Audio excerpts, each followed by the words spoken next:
welcome back to the MMA Training Bible's Guide to Developing Unstoppable Endurance in 3 months. I'm Dr. Jason Gillis. We've covered a lot in this course, and we've really broken it down into 2 parts. The first half, sessions 1, 2, 3, 4, and 5, it was all about understanding the science of mixed martial arts. In the second half, sessions 6, 7, 8, 9, and 10, it's all about applying what we've learned. In session 6, you learned the method. In session 7, I taught you how to schedule training phases, the big ones across the fight plan. In session 8, I taught you how to forecast training volume and intensity across your fight plan. And what we want to do in this session, session 9, it's plan the training sub-phases and the training weeks. So we're drilling down deeper and deeper and deeper in our organization of our fight plan. The learning objectives. Before we jump into that interactive process where we work together to create that fight plan, you're following along in that step-by-step guide, I've got to review a couple concepts that are really going to help you create the best program for you. The first one, it's training difficulty. The next one is load planning. And then the final concept I want to introduce you to, it's training sub-phases. And then we're going to jump into that step-by-step process where we'll work together to create that individualized and periodized plan that's going to enhance your endurance. So this is the outline to this video lecture. First, we're going to recap the fight plan. Then I'm going to introduce you to those 3 concepts, concepts 1, 2, and 3. And then we're going to jump into that step-by-step process where we work together to create that plan. But let's start by just recapping what we've got so far, just to make sure that we're all on the same page. So you should have something that looks like this with volume and intensity scheduled across your transition, your taper, your fight camp, and your fight-specific phase. And it should all match up with when you want to fight. So let's switch back over to the PowerPoint, and let's start to talk about some of those key concepts that are really going to help you when you're designing your training plan. So the first concept that I want to introduce you to, it's that of training difficulty.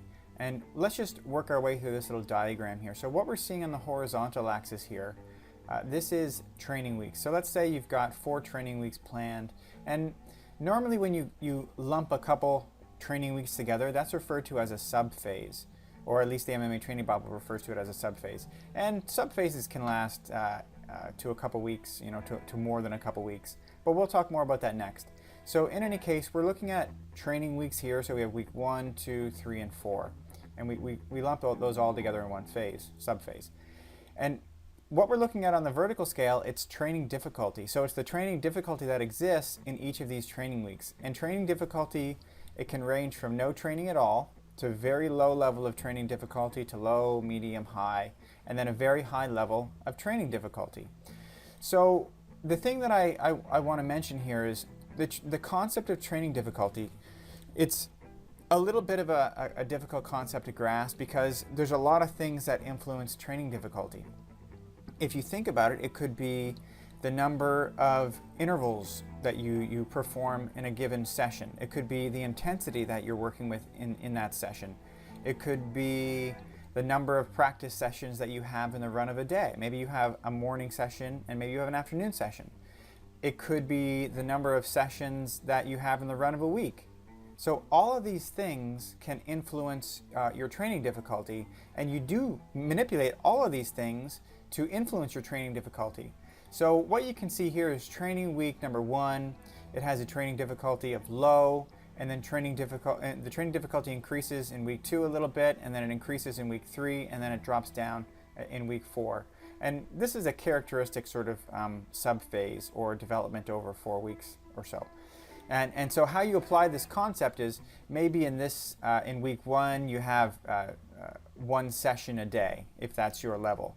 And maybe in week 2 you have a session every day, but on one day you have 2 sessions. And then maybe in training week 3 you have 2 2-a-days, and then the rest are just 1-a-days. And then you go back down in week 4, and then you have maybe rather than all those sessions, you have maybe a couple days where you don't have any sessions because this is maybe considered a recovery week.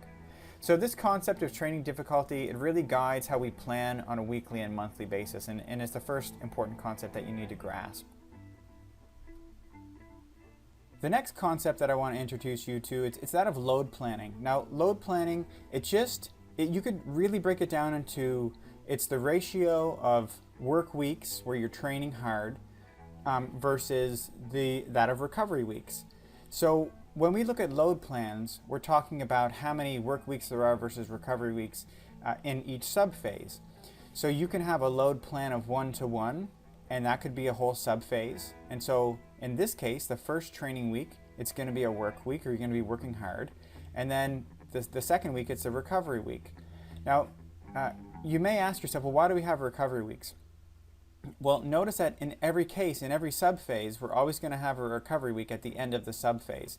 Whether it's 2 progressive work weeks where you have hard training here and even harder training in the second week, followed by a recovery week in this 2-to-1 load plan, or in the 3-to-1 load plan where you have progressively increasing training difficulties from week 1, 2, and 3, and then the 4th week is a recovery week.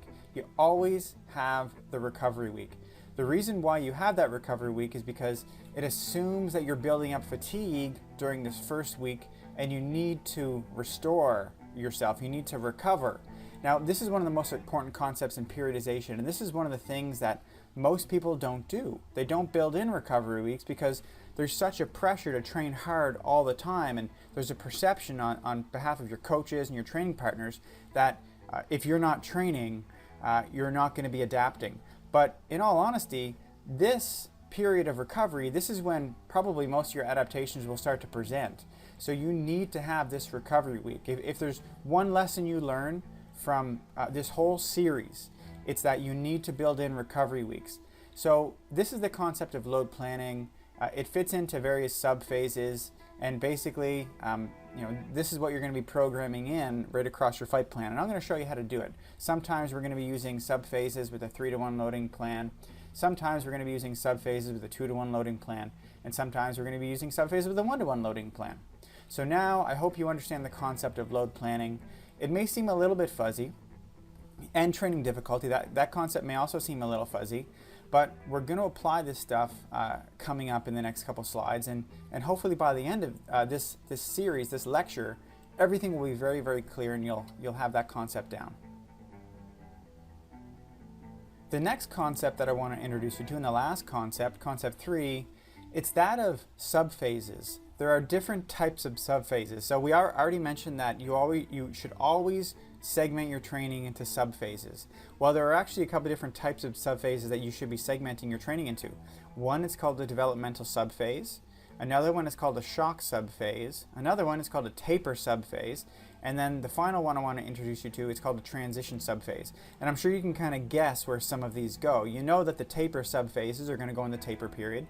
You know that the transition subphases are going to go in the transition period. But where we implement the developmental subphases and the shock subphases, well, that's a little bit more of the art. So we're going to show you a little bit more details on each of these subphases in the next couple slides. The first subphase that I want to elaborate on is called the developmental subphase. So here's an example of a 3-to-1 loading plan in a developmental subphase. So we can see training difficulty over on the vertical axis, which ranges from no training to very low, low, medium, high, and very high. And we see that this covers about 4 weeks or so. So in the developmental subphase, it's characterized by this progressively increasing loading pattern, this progressive increase in training difficulty across a series of weeks, and then you have your recovery week. So the purpose is to progressively increase your training difficulty over a period of 3 weeks. And that's it. You don't want to see sharp changes in training difficulty. And again, how you're manipulating training difficulty, it could be any number of things. It could be the intensity that you're working with. It could be the number of training sessions you have, various things, but we'll talk more about that when we're actually programming the training sessions. So that's a developmental subphase characterized by this progressive increase in training difficulty, followed by that all-important recovery week. The next type of subphase that I want to talk about in a little more detail is the shock subphase. So again, we're looking at training difficulty on this vertical axis, and then we're looking at training weeks across the horizontal axis. And this is the subphase with, you can see here, a 3-to-1 loading plan where we have 3 work weeks followed by 1 recovery week. Now, what you're going to notice here is we have this progressive increase in training difficulty from weeks 1 to 2, which looks a lot like a developmental subphase. But then when we get to weeks 3, we see this very large increase in training difficulty. So let's say maybe you have 3 training sessions a week here. In training week 3, maybe you're doubling that. Maybe you're going up to 6. So there's going to be a whole lot of stress during this week 3. And as a result of that increased stress, there's probably going to be a greater physiological adaptation. But one thing that I want to mention, whenever you see this large increase in training difficulty, you need to make sure that you have a lot of room built in for recovery. So in this recovery week, after you have this large increase in training difficulty, you need to make sure that you have even more recovery than you normally would have. So you really need to do even less during that week in order to dissipate the fatigue that built up during this 3rd week, this shock subphase. And shock subphases, they only should be incorporated every once in a while. But don't worry, I'm going to show you exactly when you should be thinking about incorporating shock subphases. But they're absolutely critical in dictating your adaptation to training. The next subphase that I want to talk about in a little bit more detail is the taper subphase. So let me just orient you to what we're looking at here. Again, we're looking at training difficulty on this vertical axis, and then we have training weeks across the horizontal. And what we're looking at here, this is a developmental subphase, which is the last subphase of the fight camp. And you see this is developmental because it progressively increases in training difficulty across 4 weeks. And what you notice is that during the taper subphase, which at most should last 2 weeks or so, you're seeing large reductions in training difficulty. In that first week, in the 5th week here, for example, you're seeing a very large reduction in training difficulty, and then you're seeing an even further reduction in training difficulty. And this is very, very important. We'll talk a little bit more about why we do this later on, but just as a little tip, the whole point is to maintain training intensity and drastically cut training volume before your fight in order to bring about the adaptations, in order to dissipate fatigue. And when you do that appropriately, then you should bring about a peak in your performance. And there's nothing magical about the peak again. It's just about dissipating all that fatigue that was built up from previous training. So this is what a typical taper subphase would look like, and we're going to work together to schedule those for you shortly. Let's talk in a little more detail about the transition subphase. So again, we're looking at training difficulty on the vertical axis, and we're looking at training weeks in the horizontal axis. And for frame of reference, we're looking at the taper here. And remember, the taper features very large reductions in training difficulty over about 2 weeks or so at most. And then you have your fight. And then the transition subphase, it's always scheduled after your fight.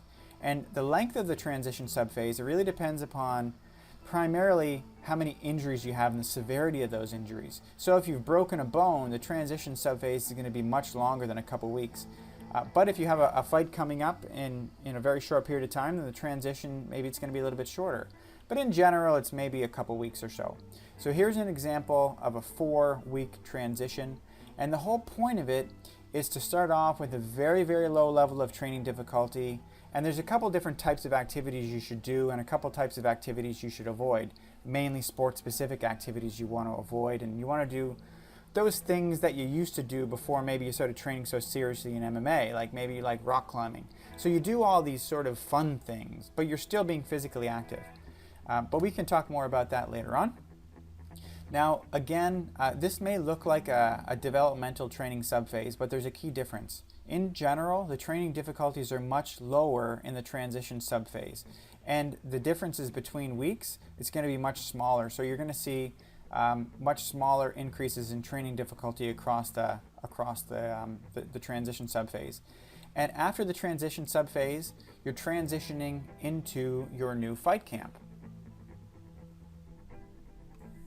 The next thing that we want to do is schedule your subphases, schedule your training weeks. So we're going to schedule it across all those phases that we just listed. We're going to do it in the transition and the taper and the fight camp and the fight-specific preparatory phase. Okay, so let's show you what this actually looks like. So I've done this already, and I'm just going to walk you through what I've done.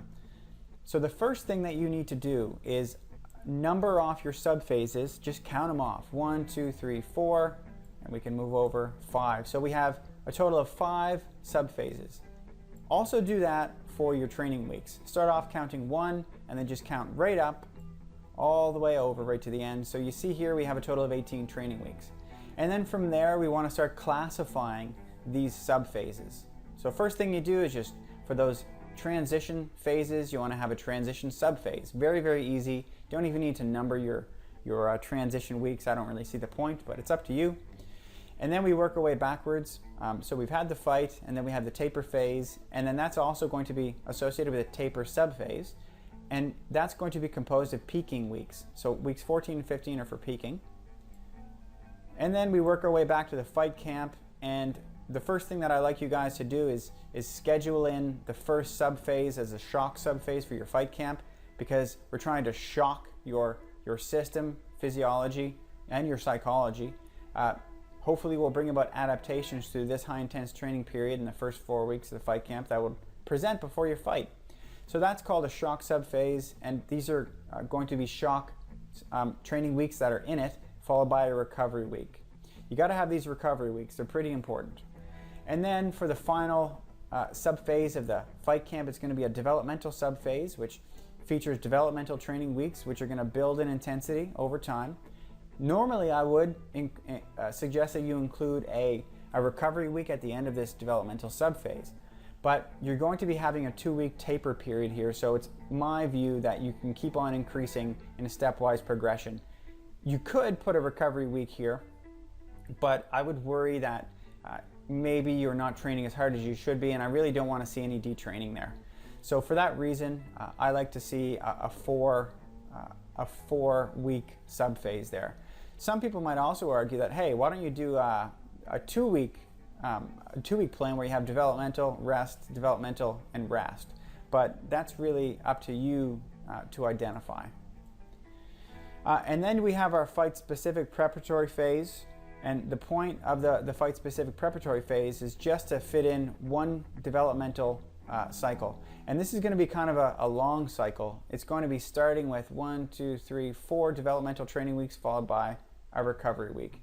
And ideally, I'd like to see a 4-week subphase, but sometimes you deal with off weeks. They just don't fit in with your training blocks. So for that reason, I chose to include a 5-week subphase and slowly progress up with 4 developmental training weeks to finish it off with a recovery week. This step can be a little tricky, forecasting the difficulty of your training, because I don't know where you're at. It's difficult for me to tell you where you should be training. So I can give you a general tip.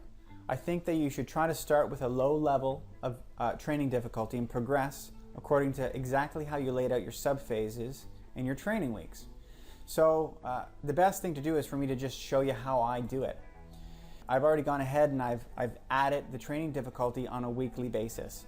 And this gives you a good indication of how training difficulty is supposed to progress over different types of subphases. So you see here we're starting at the beginning with a low to medium training difficulty. Now, this is another downside of the 3-month program is you have to start off at a higher level of training difficulty here. If you're not necessarily used to training, then this could be too high for you. So in the 6-month plan, the 12-month plan, I recommend people starting very low here and slowly building up. So the 3-month plan, it really does assume that you have a lot of training under your belt. So what we see here in the developmental subphase are 4 developmental training weeks that gradually progress in training difficulty, and then you have this recovery week. And this recovery week is so important, and a lot of fighters, they don't include it. If you don't include it and you train right through, then you could, and I think you most probably will, increase your likelihood of overtraining. And overtraining, take it seriously, it ends careers. So as we progress here through the recovery week, you build in, you roll into the fight camp with a first shock subphase. And you can see the difference in training here. You're dealing with 3 weeks of very intense training. This is another reason why the 3-month plan, it's not really suitable for beginners, because the beginner is starting off at a high level of training difficulty, progressing to a very high level, and then they're asked to maintain the training difficulty for a very high level for 3 weeks. And I think this would most probably lead to overtraining in a beginner. The recovery weeks, they're really not going to be suitable. So the 3-month plan, it's really appropriate for professional fighters, fighters who are signed to shows. So in the fight camp, we move through 3 weeks of very highly difficult training, take the recovery week, and then we slowly build up to where are we at? A high level of training difficulty in the end of the fight camp. And then as I scroll over here, we're into the taper. And the whole point of the taper is to reduce training difficulty primarily by reducing training volume in order to dissipate fatigue from previous training and bring about a peak in your performance for your fight.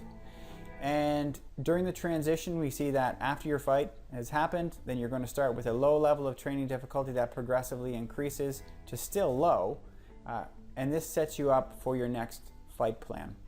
So go ahead, if you haven't already, and sketch in your training difficulty. And let me tell you, this is difficult. This is the artistic part of periodization. No one is going to tell you that your program needs to be designed a certain way. All you can do is just try to incorporate a little bit of reason and make sure you build in enough rest over the course of your fight plan. Okay, so let's get back over to that PowerPoint and let's summarize everything that we've learned. So remember, first we learned about those three concepts: the training difficulty, load planning, and training subphases. And after that, we actually applied those concepts and we started to plan your training subphases and your training weeks and the training difficulty and all that. We're almost there. The next thing that we need to do, we're going to move on to step 4 in session 10, and we're going to actually move into programming those individual training sessions. So that's it for this lecture, and I look forward to seeing you in the next. Until then, take care.